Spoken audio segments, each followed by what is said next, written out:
வேதம் கேட்போம். 1 தீமோத்தேயு 5ஆம் அதிகாரம். முதிர் வயதுள்ளவனை கடிந்து கொள்ளாமல் அவனை தகப்பனைப் போலவும் பாலிய புருஷரை சகோதரரை போலவும் முதிர் வயதுள்ள ஸ்திரீகளை தாய்களைப் போலவும் பாலிய ஸ்திரீகளை எல்லா கற்புடன் சகோதரிகளைப் போலவும் பாவித்து புத்தி சொல்லு. உத்தம விதவைகளாகிய விதவைகளை கனம் பண்ணு. விதவையானவளுக்கு பிள்ளைகளாவது பேரன் பேத்திகளாவது இருந்தால் இவர்கள் முதலாவது தங்கள் சொந்த குடும்பத்தை தேவ பக்தியாய் விசாரித்து பெற்றார் செய்த நன்மைகளுக்கு பதில் நன்மைகளை செய்ய கற்றுக்கொள்ள கடவர்கள். அது நன்மையும் தேவனுக்கு முன்பாக பிரியமுமாய் இருக்கிறது. உத்தம விதவையா இருந்து நன்மையா இருக்கிறவள் தேவனிடத்தில் நம்பிக்கையுள்ளவளாய் இரவும் பகலும் வேண்டுதல்களிலும் ஜபங்களிலும் நிலைத்திருப்பாள்.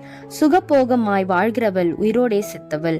அவர்கள் குற்றஞ்சாட்டப்படாதவர்களாய் இருக்கும்படி இவைகளை கட்டளையிடு. ஒருவன் தன் சொந்த ஜனங்களையும் விசேஷமாக தன் வீட்டாரையும் விசாரியாமற் போனால் அவன் விசுவாசத்தை மறுதலித்தவனும் அவிவிசுவாசியிலும் கெட்டவனுமாய் இருப்பான்.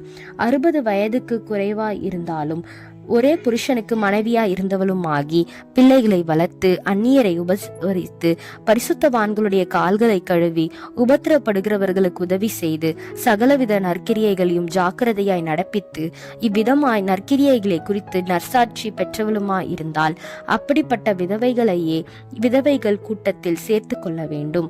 இளவயதுள்ள விதவைகளை அதிலே சேர்த்து கொள்ளாதே.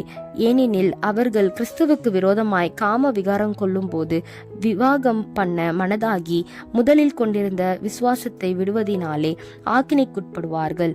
அதுவும் அல்லாமல் அவர்கள் சோம்பலுள்ளவர்களாய் வீடாய் திரிய பழகுவார்கள். சோம்பலுள்ளவர்களாய் மாத்திரமல்ல, அலப்புகிறவர்களாயும்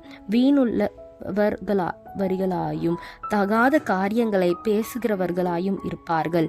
ஆகையால் இளவயதுள்ள விதவைகள் விவாகம் பண்ணவும் பிள்ளைகளை பெறவும் வீட்டை நடத்தவும் விரோதியானவன் நிந்திக்கிறதற்கு இடம் உண்டாக்காமல் இருக்கவும் வேண்டும் என்றிருக்கிறேன்.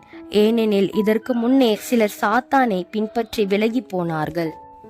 விசுவாசியாகிய ஒருவனிடத்திலாவது ஒருத்தியினிடத்திலாவது விதவைகளிடத்திருந்தால் அவர்கள் இவர்களுக்கு உதவி செய்ய கடவர்கள். சபையானது உத்தம விதவைகளானவர்களுக்கு உதவி செய்ய வேண்டியதாகையால் அந்த பாரத்தை அதன் மேல் வைக்கக்கூடாது. நன்றாய் விசாரணை செய்கிற மூப்பர்களை விசேஷமாக திருவசனத்திலும் உபதேசத்திலும் பிரயாசப்படுகிறவர்களை இரட்டிப்பான கனத்திற்கு பாத்திரராக எண்ண வேண்டும். போரடிக்கிற மாட்டை வாய் கட்டாயாக என்றும் வேலையால் தன் கூலிக்கு பாத்திரனாய் இருக்கிறான் என்றும் வேத வாக்கியம் சொல்லுகிறதே. மூப்பனானவனுக்கு விரோதமாக ஒருவன் செய்யும் பிராதை 2-3 சாட்சிகள் இல்லாமல் நீ ஏற்றுக்கொள்ளக்கூடாது. மற்றவர்களுக்கு பயமுண்டாகும்படி பாவம் செய்தவர்களை எல்லாருக்கும் முன்பாக கடிந்து கொள். நீ பட்சபாதத்தோடே ஒன்றும் செய்யாமல் விசாரிக்கும் ஒரு நிர்ணயம் பண்ணாமலும் இவைகளை காத்து நடக்கும்படி தேவனுக்கும் கர்த்தராகிய இயேசு கிறிஸ்துவுக்கும் தெரிந்து கொள்ளப்பட்ட தூதருக்கும் முன்பாக உறுதியாய் கட்டளையிடுகிறேன். ஒருவன் மேலும் சீக்கிரமாய் கைகளை வையாதே. மற்றவர்கள் செய்யும் பாவங்களுக்கு உடன்படாதே. உன்னை சுத்தவனாக காத்துக்கொள். நீ இனிமேல் தண்ணீர் மாத்திரம் குடியாமல் உன் வயிற்றுக்காகவும் உனக்கு அடிக்கடி நேரிடுகிற பலவீனங்களுக்காகவும் கொஞ்சம் திராட்சரசமும் கூட்டிக்கொள். சிலருடைய பாவங்கள் வெளியரங்கமாய் இருந்து நியாயத்தீர்ப்புக்கு முந்திக் கொள்ளும். சிலருடைய பாவங்கள் அவர்களை பின்தொடரும். அப்படியே சிலருடைய நற்கிரியைகளும் வெளியரங்கமாயிருக்கும். அப்படி இராதவைகளும் மறைந்திருக்க மாட்டாது.